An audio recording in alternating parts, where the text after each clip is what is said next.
What is going down, Sourdough Squad? We are back with the Jason Aponte. I don't even think we can call him Jason Aponte today. We're going to call him New York J because he's fitted head to toe. But we're going to talk all things Panthers. We're going to preview Falcons. We're going to get into it all right after this.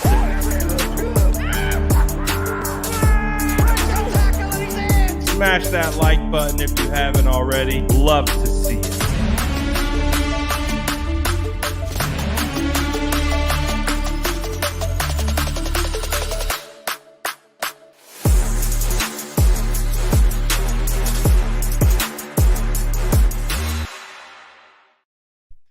Look at Jason, man. He's fitted in that New York gear, man. We see you, Jay, out there from the Bronx, man. How are you doing today, my guy? I'm good, man. The 49ers have won 2 games in a row. The New York Yankees are up 1-0 in their division series with a chance to go up 2-0 tonight. I mean, things are looking up, man. Like, seriously. And for all the people, well, you're a bandwagoner. You can't be a bandwagoner when your father's from the Bronx. Can't be a bandwagoner when your father went to Indiana when Joe Montana went to Notre Dame. So not my fault that I get to root for the 2 prestigious, franchises in both sports. Absolutely. And let's not pretend like it's been super easy being a Niner fan all the whole ride, especially during our era. But the era that we're looking at right now, especially coming off this victory against the Panthers, what was kind of your, we start high level and then we'll drill in. What was kind of your just overarching takeaway? Again, you said it, 2 wins in a row. Not bad considering the way this year started. Funny how that works, right? And how this is a week-to-week league and how quickly things can change. You change your fortunes with a win on Monday night, then you have a win against an inferior opponent like the Carolina Panthers. Yes, the Carolina Panthers are an inferior opponent. And if you think that this team is what they are, or what you consider them to be, then that should have been the result. Like I love the people that like to say, well, it's just Carolina. Well, if they would have beat Carolina by a field goal, you would say, why did they struggle with Carolina? You can't keep imagine if Carolina won, somehow played their best game. Right, like you can't keep that same energy when the 49ers absolutely destroy an opponent they're supposed to destroy and then say, well, it's just Carolina. Because if that game would have went down to the last minute with a field goal or Carolina wins, you'd be talking crazy. So again, people are going to do their mental gymnastics to do whatever it is, to say whatever they want to say about the 49ers and to knock them down. But yes, this team is exactly what we thought they would be, and they took care of business against an inferior opponent. Like, the Panthers stink. I'm sorry. Like, don't blame me. Blame the Panthers. I don't play. I just watch. Anyone who saw that the Panthers stink. They stink. And the 49ers took care of business. So, yeah, I mean, overall, that's what good teams do. That's it. I love this comment from Harris. He says, "Spicy Aponte, more like icy Aponte." I freaking love it, man. That's a good one. Hey, man, you got to break the Mitchell. You got to break the Mitchell and Ness stuff out, man, for the playoffs, man. You do. You definitely do, man. But yeah, man, I have a lot of really nice Niners gear. You guys see me. I'll be flashing it off on this weekend in Atlanta. Trust me. And if anybody's out there, please come say what's up. Let's talk. But yeah, I have a lot of really nice Yankee gear, man. So, yeah. I imagine as long as the Yankees are in it, we're going to see a lot more of that on Wednesdays or any day throughout the week, for that matter, from you. So we'll see how it continues to go, but I like it. I like you repping the gang, regardless if it's not the Niner gang. But back to the Panthers game. I mean, the 49ers came in and they did work, so much so that David Tepper, the owner of the Panthers, decided it's time to blow this entire thing up. Literally light the match, ignite the bomb, and imploded. Rhule got fired. I think, was it their DC got fired? Assistant special teams coach got fired. That was obviously in the works a lot longer than, what the 49ers just did. But it felt like clearly the 49ers kind of dismantling of the Panthers was the nail in the coffin, right? Yeah. Unfortunately, Matt Rhule has to collect $840,000 per month for the next 2 years by the Carolina Panthers. Poor guy, man. I'm sure he's going through it right now, and he's going to land whatever prominent college job is out there. Because I'll admit this, I want to take an L if I can. We had a chance.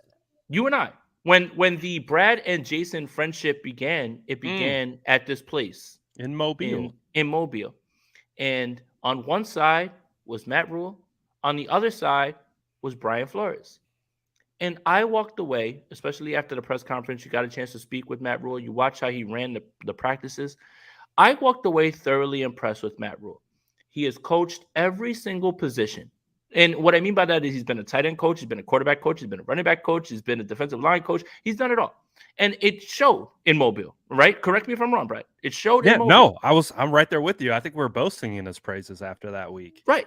So I walked away saying, man, the Panthers are in good hands. If they can figure out this quarterback situation, they're moving in the right direction. I'll take the L. They were not moving in the right direction. Narrator, they were, in fact, not moving in the right direction. But you know what? The little that I saw in Mobile, when you got a chance to hear him speak, one of the things that really popped out when Matt Rhule spoke was when he said about how he got into the elevator with a prospect who was somebody who was going to be high up on their board, right? And he said it was a 30-second, right? Like, you hear about the elevator speech.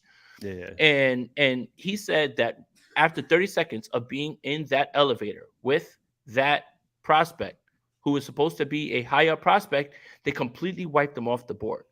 And this is where you and I got into a conversation about scouting players and how hard it is to scout not only the talent, but the player itself, or the person itself, right? Yeah. And I walked away thoroughly impressed with that little tidbit that Matt Rhule gave out. But yeah, Matt Rhule, just he's not an NFL coach. He's just not, unfortunately. And it showed. And I take the L on that. Again, Mobile bias, Senior Bowl bias, being able to see him, all of that. But definitely will take that. Yeah, I was the same way, right there, up close and personal. And I was like, oh, Matt Rhule's a good coach. I like this guy a lot. He's got a lot of charisma. He's getting everyone together. The way he carried himself at practice, it felt like the Panthers had finally found their coach, but it just never worked. And it could be a bunch of different reasons why it didn't work, but it ultimately comes down to this is a results-based business. You don't have the results. Guess who goes? It's the head coach. It's Sam Darnold, Baker Mayfield, kind of a retread Cam Newton. Like, they just never really got that quarterback position settled. And ultimately, it ended with Matt Rhule's job. And if you really look at, like, the building of the team, they have a lot of talent. And I agree with Lisa. Like, the Panthers defense wasn't that bad. Like, you got Brian Burns, you got Derek Brown, you got Shaq Thompson, JC Horn, Jeremy Chin, who's one of their best players, wasn't out there. Yeah, I mean, they've done Xavier Woods didn't play. They've done a good job of stockpiling talent. It's just actually, like, Luvu's pretty freaking good. Yeah, he is too. They just had a hard time of actually Derek Brown's good, piecing it together, right? So it's like, even when I'm watching the tape and watching the 49ers offense, you could see instances where, like, oh, Brian Burns almost got home, or like, this guy was in good coverage here. But it was just, we saw Jimmy cooking. Like, like, what the hell, man? Like, and who had that going into 2022? Jimmy Garoppolo cooking for the San Francisco 49ers. I mean, he's improved. Talk about that. He's improved every week. And again, guys, I've said this many times, and I'll reiterate it. I'll reiterate it here. I don't want you to change whatever it is that you believe about Jimmy Garoppolo. I don't want you to all of a sudden view Jimmy Garoppolo in a new light. All you have to say, close your eyes.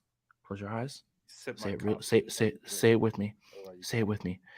Jimmy Garoppolo played well on Sunday. That's all you need to say. That's all you need to say. That's it. That's all you need to say. It doesn't mean that you saying that Jimmy Garoppolo played well on Sunday means that you believe he's in that Josh Allen, Patrick Mahomes tier. No. But we have reached a point where even the biggest Jimmy Garoppolo haters have to kind of cope with the fact that he played well. And he's been playing well for 2 straight weeks. That's all you need to say. It doesn't matter what you think about him, and it doesn't mean that you need to change your outlook. But all you need to say, just say these words one more time. Jimmy Garoppolo played well on Sunday. That's it. That's it. What's so hard about that? What's so hard about that?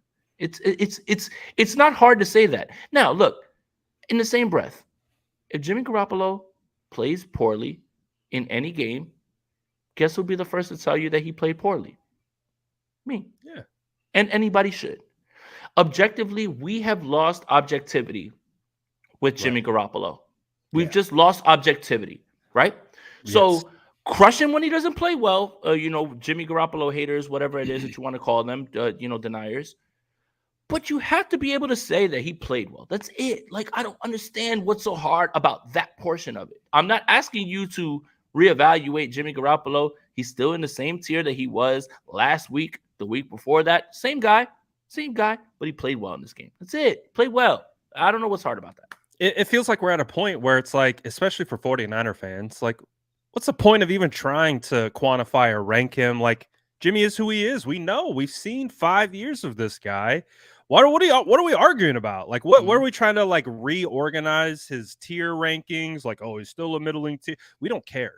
At this point, of this 2022 San Francisco 49ers, Jimmy Garoppolo, you would think it's his last year. Who knows? We've seen crazier things happen. I have no more statements about what's going to happen going forward. We're not focused on the future. We're not focused on the future. We're focused on right here and now. And right here and now, Jimmy Garoppolo is performing better than typically we've seen of Jimmy. That's what we're basing it off of. When I say Jimmy Garoppolo cooks, I'm looking at the last 5 years of Jimmy Garoppolo, 2017, the couple of games he had in 2018, 2019 when he was coming back from surgery, the down year in 2020, the kind of up and down year 2021.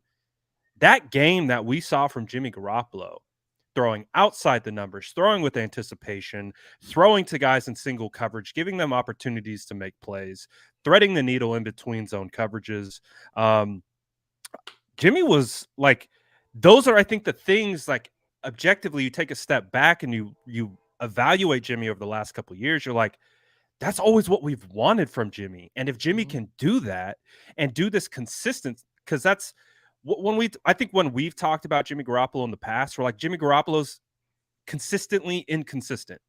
And if he could just close that gap of inconsistencies and play well like he is capable of over a period of time, then Jimmy's a great quarterback. The 49ers are winning football games, and these conversations aren't being had where they're drafting Trey Lance and doing all those kinds of things, but he just has been inconsistent. So yes, Jimmy Garoppolo had a really good game against the Panthers. I think we can all objectively say that, regardless if you're in his camp or not. But the next measure of evaluation for Jimmy, can he do it again? And then can he do it again? And can he maintain this? And if he can maintain this play, hold on, 49er fans. Like, I'm excited for thinking about playoff football, because if you get Jimmy Garoppolo playing at that level, like, I mean, he was playing really well. And Jimmy Garoppolo has a chance in this Atlanta game to do something he's never done as a 49er. 3 straight games without a turnover. That's a new high. That would be something that's a new high for him. That's it. And look, again, if Jimmy Garoppolo can play clean football in the fashion that you saw, efficiently move the football. I don't want to hear about drop picks. Can I go on a mini rant about drop picks real quick? Please, go for it. Do not bring drop picks into this for me, because that goes to show me that you haven't been watching any football this entire year. Because if you watched any game, Gabriel Davis had the catch of the day on a Josh Allen dime that was a near interception, but it wasn't. You know why it wasn't? Because Gabe Davis finished the play. But it's somehow, Jimmy Garoppolo had 2 near drops and drop interceptions. It's only him. I implore anybody who has NFL Plus and pays for that god-awful service to open up Game Pass and watch a few games. Just watch a few games. And when you start to see, play a drinking game and please play responsibly in your home. When a quarterback throws a ball that should be intercepted and is dropped, take a drink. Take a drink.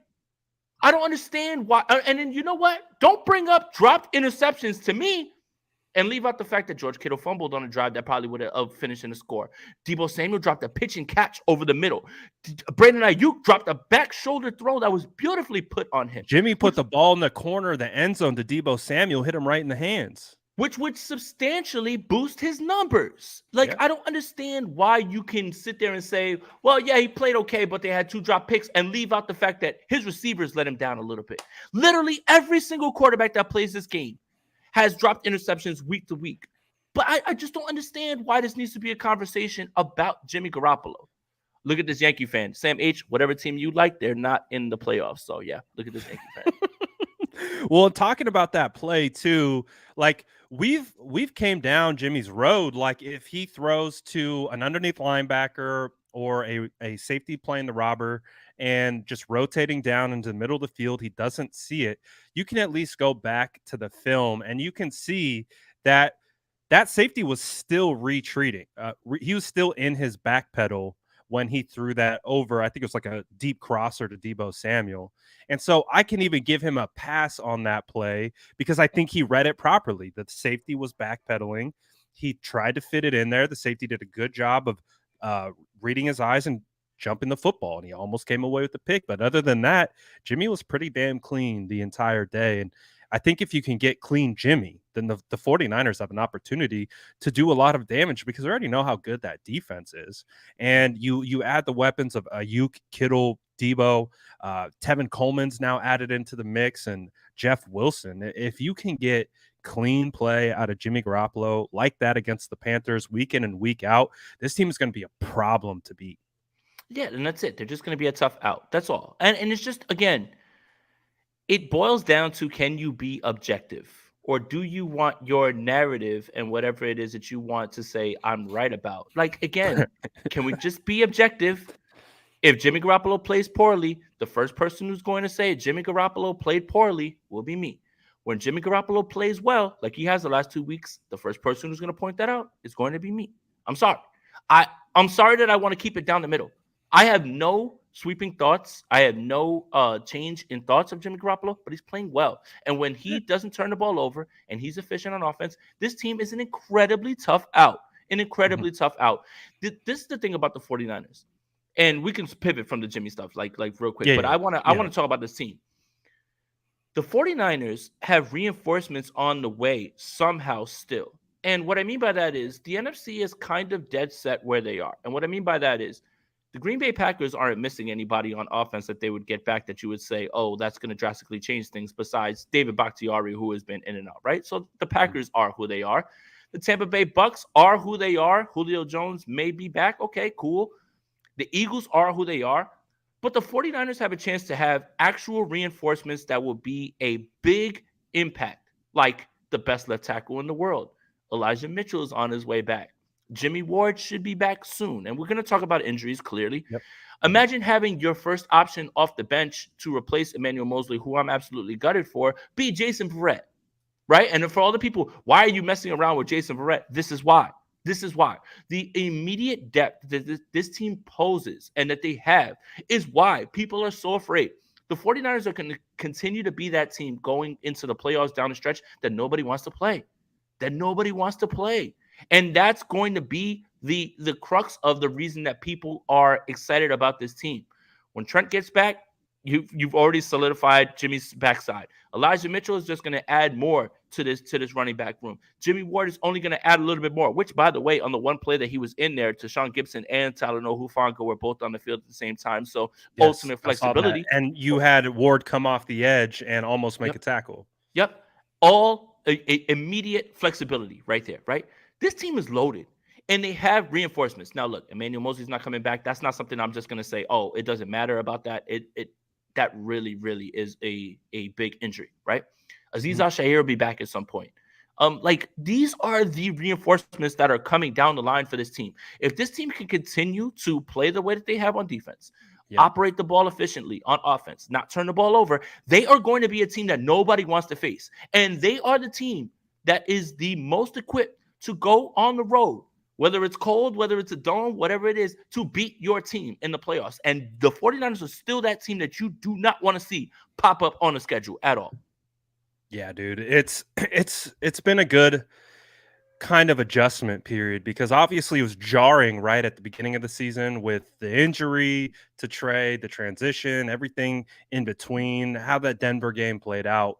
But you're exactly right. The 49ers still have some of their best players aren't even on the field right now, and they're going to be on the field in a couple weeks. So it's a great spot to be in for the 49ers. They really have an opportunity to take this league over, man. Like, and we'll see. We're going to take it one game at a time. We're not going to get too far ahead of ourselves, and Right. we're not going to make any grand proclamations. But we do see that not only are they performing well now, but they even have opportunities to perform even better down the road. And grow. We didn't even talk about Eric Armstead. We haven't talked about like Javon Kinlaw being out. Like the guys are stepping up. Hassan Ridgeway, Kevin Givens, Kerry Hyder, like Charles Omenihu. Like the list goes on, man. They have so much depth on this team. It is really starting to shine early, but the positive, like you've mentioned, they're going to get those guys back and be able to Jalen Moore, the way Jalen Moore played against Brian Burns, like it was great. Speaking of Brian Burns, Jason, you and I, this week was a tough week for you and I. DJ Moore's running wide open with his hand open, and he can't get the ball at all. I'm just like, I'm like, good, you didn't see him, Baker Mayfield, but I hate it for my son, DJ Moore. But but the same thing with Brian Burns.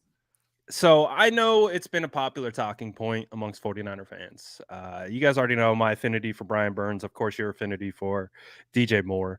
And with the firing and clearing house, the coaching staff with the Panthers, a lot has been made about like, oh, maybe some guys are available. Popular names: Christian McCaffrey, DJ Moore, Brian Burns, Derek Brown.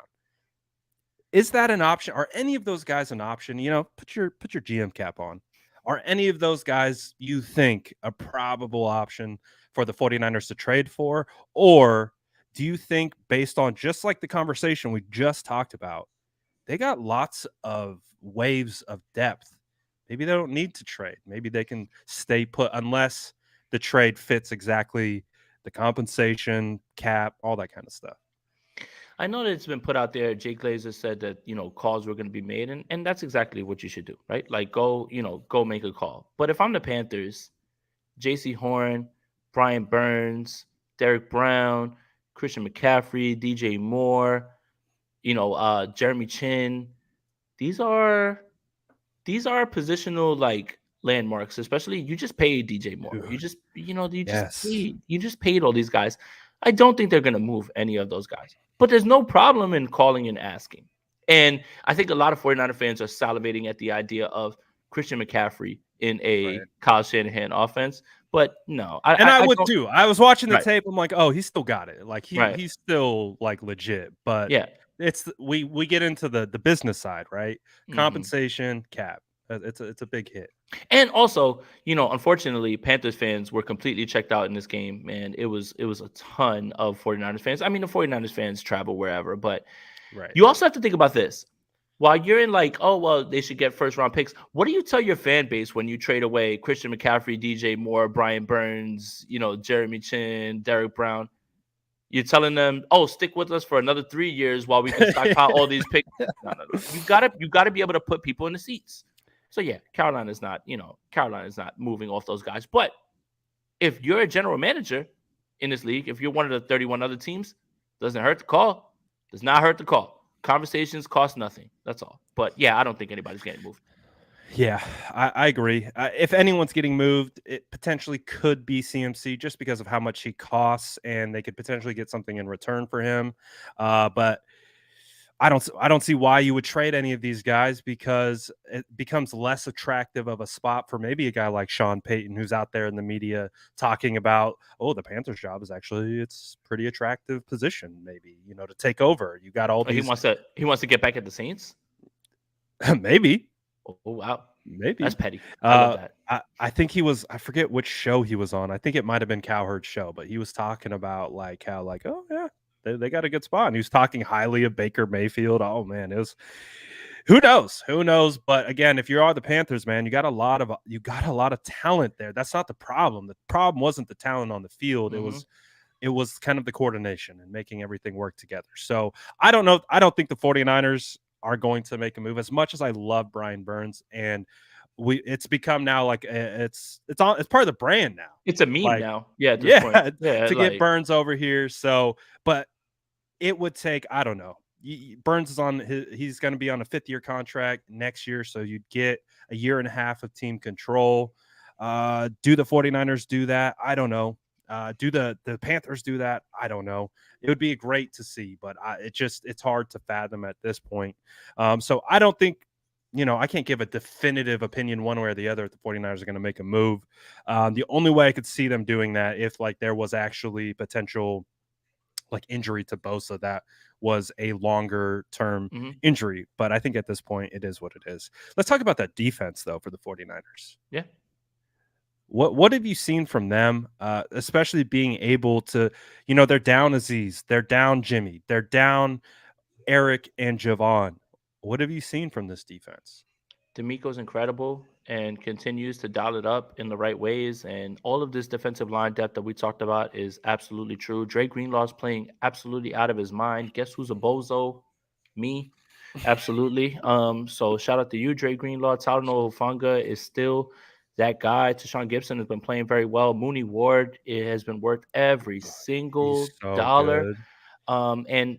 And this was what I was talking about. When I said that this defense was going to be better than the 2012 defense, sure. Who have you faced?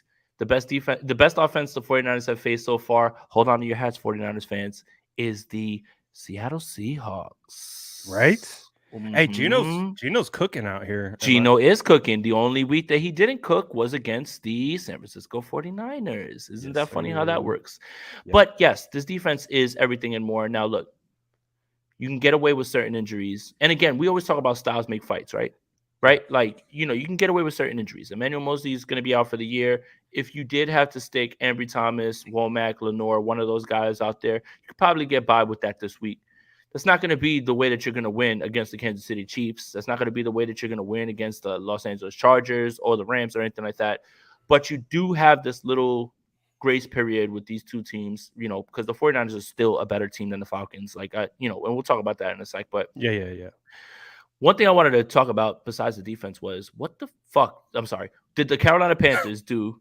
What did the Carolina Panthers do to Tevin Coleman to make him just absolutely dominate? That's what I'm saying, bro. He's got ownership stake in the Panthers or something, man. Dude. Unbelievable. He goes off against them. Unbelievable. So shout out to Tevin Coleman for his opportunity. It's like he sees Carolina Panthers and he just sees red and he goes crazy. But yeah, this defense is everything we thought it would be and more. But this is going to be a time where, look, Nick Bosa could take this week off in Atlanta. We all this talk about artificial turf. The goal this week is to find a way to get a W and get everybody back on that plane as healthy as possible. It's hard not to look ahead to week 7, right? Because we know who's coming through those doors. It's Patrick Mahomes and the Chiefs, right? And it's like, yeah, we want Nick Bosa out there against the Falcons. But I think 49, at least, speaking from a fan standpoint, we for sure want Bosa on the field against the Chiefs. Yes, and the same thing with Trent. Take the week off this week, Trent. Yes. Trent, Bosa, all those guys that are on the fringe of playing this week, take the week off. You take your chances. And I think that's the way that Kyle has been thinking about it. Kyle has done that before, where he's just like, I can get by in this game with these amount of guys and get through. So I think he's thinking the same thing. And I would not be upset. The Chiefs, the Rams, your bye week, which probably couldn't come at a better time at this point. Perfect after timing, man. And then Monday Night Football again against the Chargers, or is it Sunday Night Football against the Chargers? It's Sunday Night Football. Monday night is the next week in Mexico. Yeah. So I mean, you can get by this week without them, and I know. Look, any given Sunday, the Atlanta Falcons, right? Anything can happen. If the Atlanta Falcons If the Atlanta Falcons play 3 quarters of football the same way that they did against the Tampa Bay Bucks, the 49ers are going to win that game by 27 points. Let me remind you of something. What everybody's all, oh man, Atlanta looked good against Tampa. It's a divisional game. Divisional games are weird.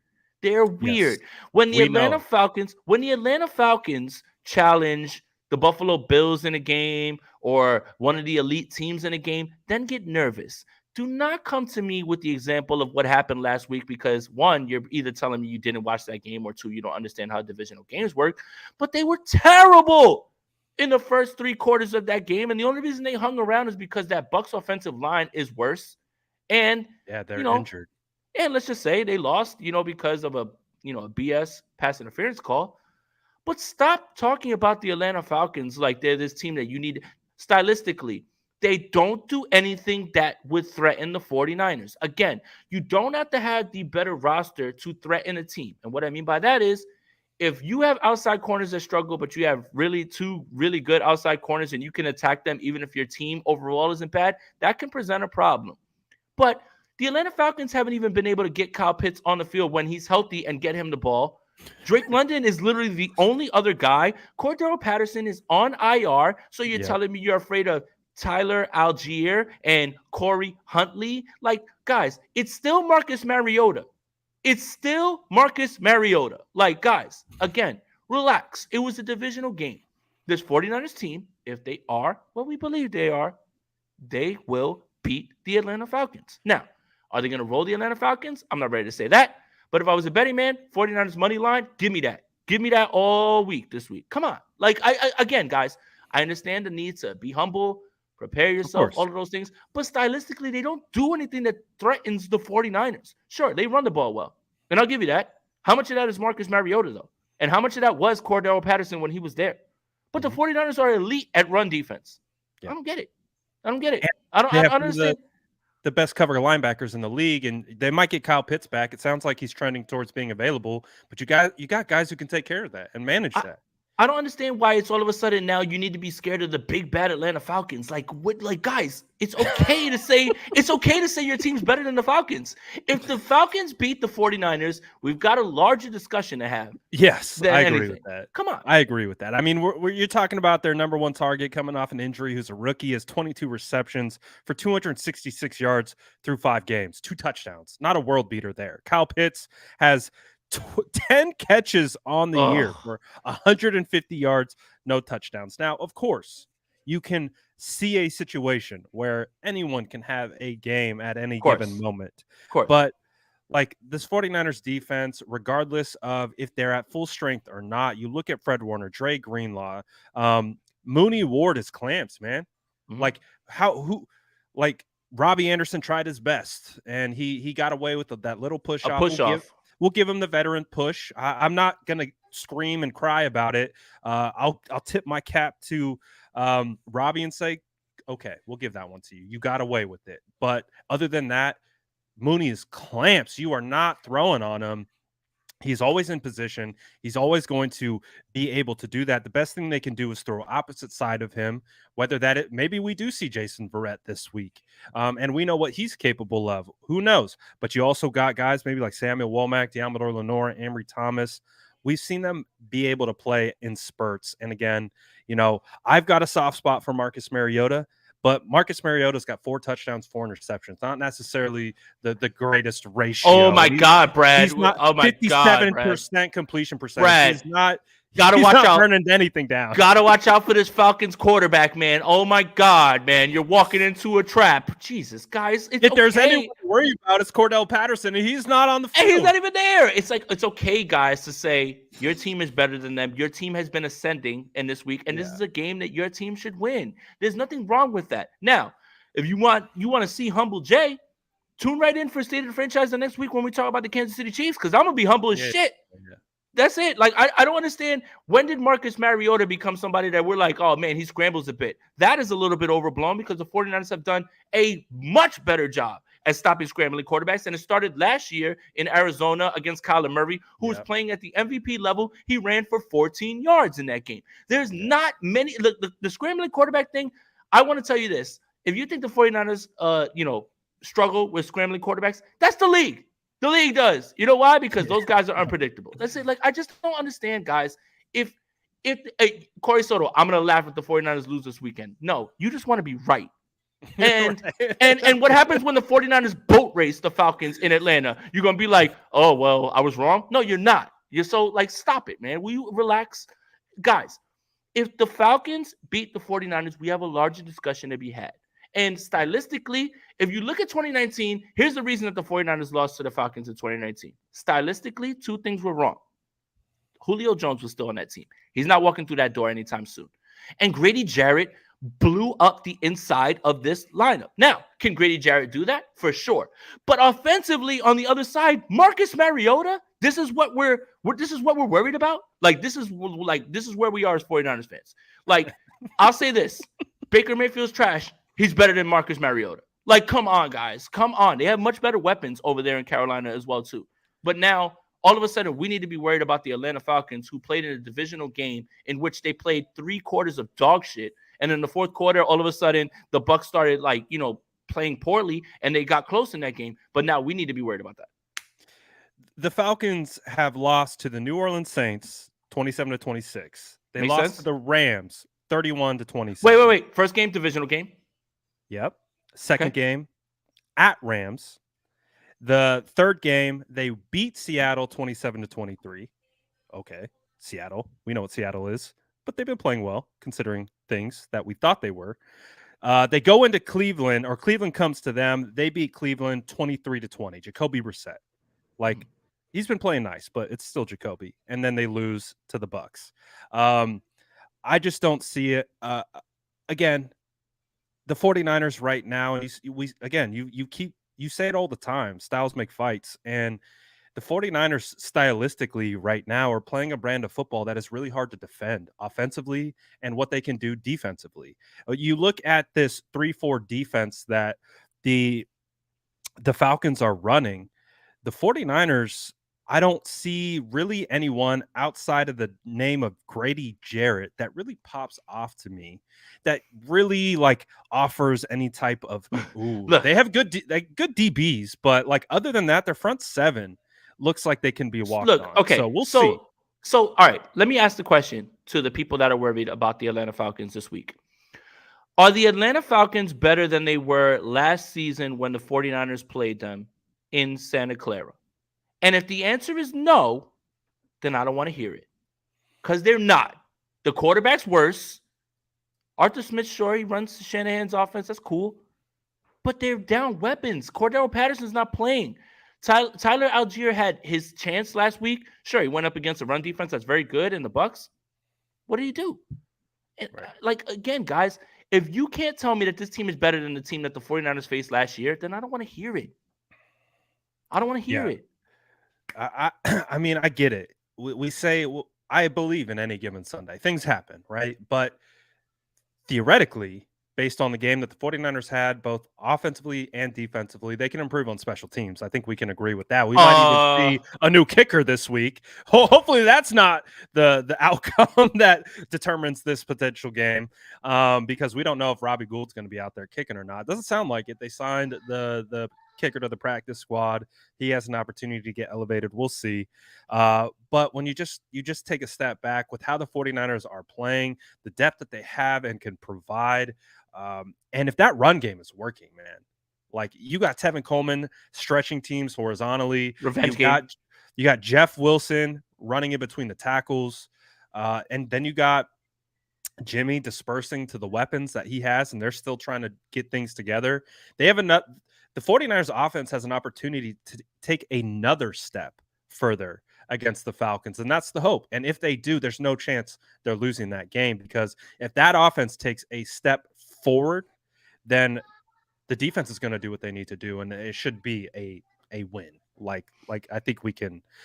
It's not. I don't know if it's necessarily going to be the blowout like we projected against the Panthers. I think they'll be a little bit more competitive, but the 49ers should take care of this game. That's it. It's not going to be a blowout. The 49ers are going to play a much tighter game than they did against the Carolina Panthers, especially when you consider what they did on defense. But I believe in the coaching. I believe in this roster. I believe in this offense. And I don't believe stylistically the Atlanta Falcons pose the threat that many people do. Now, sure, any given Sunday, anything can happen. But next week, if you want to see me humble and you want to see me talking about, man, I really don't know what's going to happen, let's talk about the Kansas City Chiefs. This week, right. The 49ers right in front of this Atlanta Falcons team is better in every facet of every game, in any way. I don't understand why this needs to be a discussion in terms of, oh, my goodness, we need to be nervous. No. If this team is what you think it is, they'll handle business. That's it. Absolutely. And this game's going to be won in the trenches. And regardless, we've seen even with Eric and Javon out, this team can get it done. They've got waves and waves of depth and we've talked about this D-line depth for a reason. They should take care of business, even on the road, in a dome. Doesn't matter. 49ers should win this game. I mean, I think we're on the same page there. I think Yes. the 49ers should be able to take care of business here. So I really don't think it's going to be that much of an issue. The only issue that we could potentially run into is, right, if we get inconsistent Jimmy. Then I think if we get some inconsistent play, that's where the things get in, become questionable. But as we see it on paper, the 49ers are just a better team. That's Yeah, point. that's it. Point period. It's okay, guys. Believe in your team. It's okay. It's okay. Your team this week, Absolutely. this is one of these weeks that you can say, I believe in the coaching. I believe in the roster. I believe in, this offense. It's okay. It's okay to Yeah. say that. It truly is, man. Yeah, and they've given us reason to believe. It's not just biased or blind like hope or anything like that. They put it on film. Like they played good football, and they've even shown they can play better football. And so you would imagine against the Falcons, as this team continues to mesh and gel, they will have an opportunity to perform even better. And you kind of mentioned it before, and I kind of want to circle back, man. Tevin Coleman, like, he ran really well outside the tackles. And if that's something that the 49ers haven't been able to do really since Raheem Mostert. And it just adds a completely different element to what the offense can do. So you got these running backs, man. TDP could be back. It just feels like the 49ers are going to do what they do. Control the football. Don't turn it over. Use the run game. Play action off of it. Let Jimmy cook a little bit. Seems like a recipe for a win to me. If Jimmy does exactly what he did in Carolina in terms of those numbers and doesn't turn the ball over, the 49ers win by 2 touchdowns. And look, when you look at this is what's funny about the offense, and everybody's like, "Oh, I need the offense to score more points." Well, okay. George Kittle fumbles that ends the drive. They punted 2 times, I believe, if I'm not mistaken, twice in this game, and they had a field goal blocked. Yeah. These are all scoring opportunities, and they would have run up more. So again, the only team that can really get in the 49ers' way is the 49ers on offense. That's been the case for a long time, right? Right. So like it's people are like, well, they're not scoring enough points, and sure, they got a pick 6 from Emmanuel Mosley. Shout out to him, man, as always. But when you objectively look at it, 2 punts in a game, and you have a drive where you were moving the ball down the field. Unfortunately, George Kittle fumbled, and then you have a blocked field goal, and then you have a drop pass that would have kept the drive going, another drop pass that would have kept the drive. The offense is fine. The offense is fine right now. They're moving in the right direction. And that's the thing is if they can play that same way that they did against Carolina, control the ball, don't turn the ball over, Atlanta doesn't stand a chance. I don't get it. It's right there in front of you guys. It's not some big reach. It's not something that you need to really think about hard. It's really about who can do what they want to do in this game. Do you believe that the Atlanta Falcons can do whatever they want in this game, or do you believe that the San Francisco 49ers can? And that's not biased. The San Francisco 49ers are more likely to do whatever they want to do in this game than the Atlanta Falcons are. And that's it.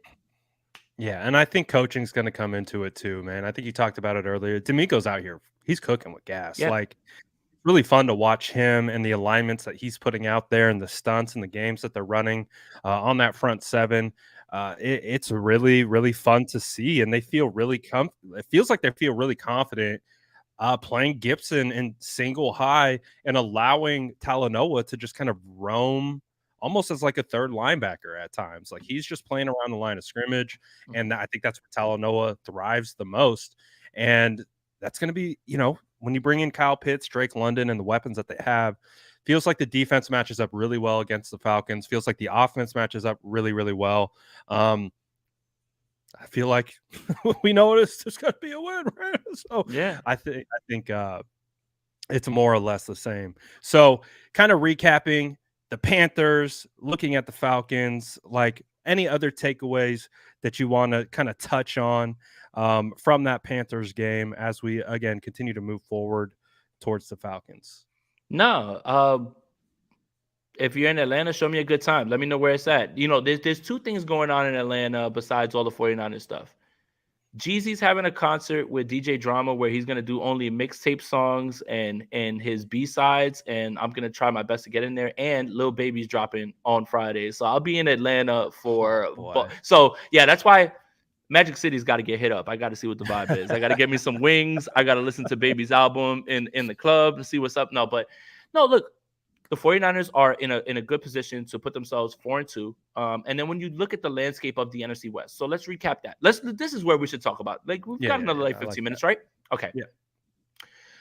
I posted a tweet about the score differentials, the point differentials for every team in the NFC West. And I'm going to pull it up just so I want to reiterate it, just so we can, just talk about where the NFC West is. Remind you, the Arizona Cardinals just lost to the Philadelphia Eagles, which was pretty, everybody kind of saw that coming. But right now, the 49ers are plus 47 in the NFC West point differential. The Rams are minus 36. The Cardinals are minus 18. The Seahawks are a minus 27. The 49ers are in a prime spot to go 4-2, put themselves, they're still 2-0 in the division, which gives them the tiebreaker, in a prime position to put themselves in a spot where they're in the driver's seat for the NFC West division. And in a little while, when the reinforcements come back, when this team starts to get rolling, because I still think there's one more gear still in this offense that's left. Still, there's just a little bit more that they can get. Yeah. This is a team that is going to be moving in the same direction that everybody believed it was. It's not biased. It's looking at them. The Cardinals, they're a mess. The Cardinals are probably going to lose to Seattle this week. Put me down for that. I got Geno Smith cooking the Cardinals in Seattle. So they will be in last place. The Rams are probably going to win this week because they are visited by the Carolina Panthers, the PJ Walker-led Carolina Panthers. But the 49ers are going to be 4-2. They're going to be 3-3. The Cardinals are going to be 2-4, and the Seahawks are going to be 3-3. When you look at that, that looks like a tightly contested division.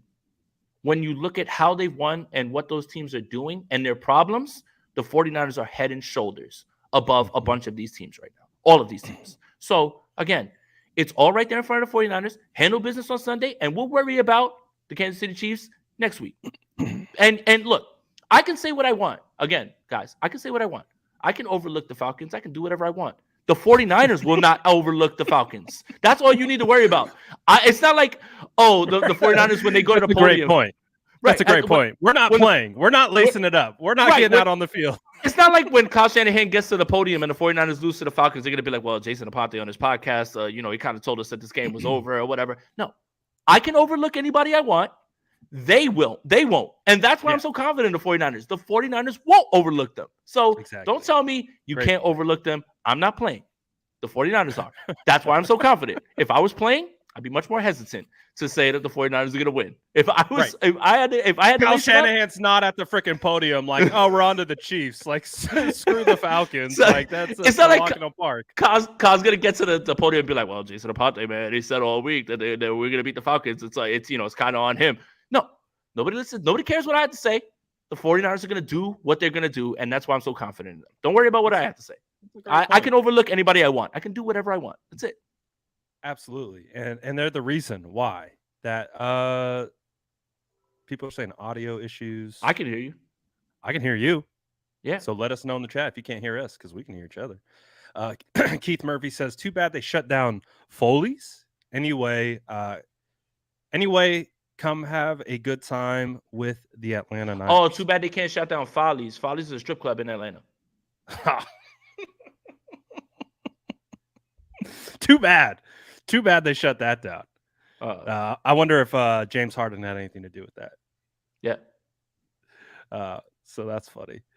We got this one too a little earlier, but I wanted to get it in. Corey Soto says, but what about the Dodgers are going to win it all? Maybe. We'll cross that bridge when we get there.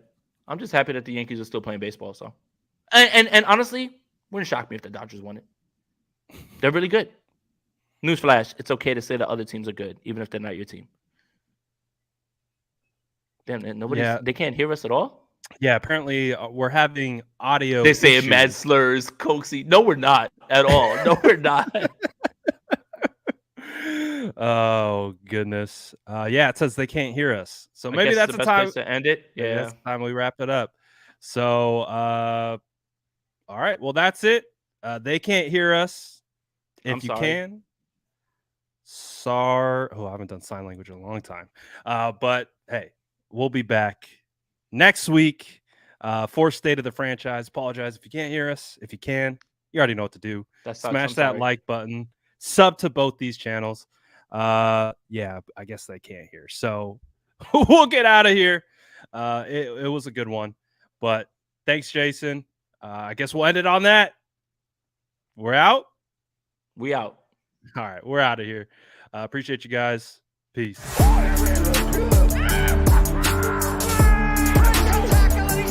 Smash that like button if you haven't already. Love to see it.